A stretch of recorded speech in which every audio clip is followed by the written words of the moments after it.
Kapag lumayo ka, madalas akala ng iba walang problema. Dahil tahimik ka, akala nila mahina kang tao. Pero ang totoo, ang dahilan kung bakit lumayo ang isang tao, dahil pagod. Pagod na siyang i-explain ang sarili niya.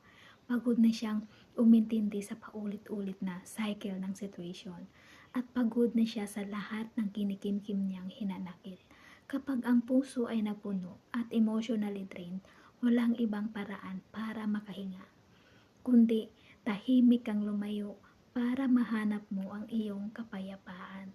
'Di ba madalas nating marinig sa mga taong healed na yung katagang, siguro kung hindi ako umalis sa sitwasyon kong yun, ay wala ako sa kinatatayuan ko ngayon.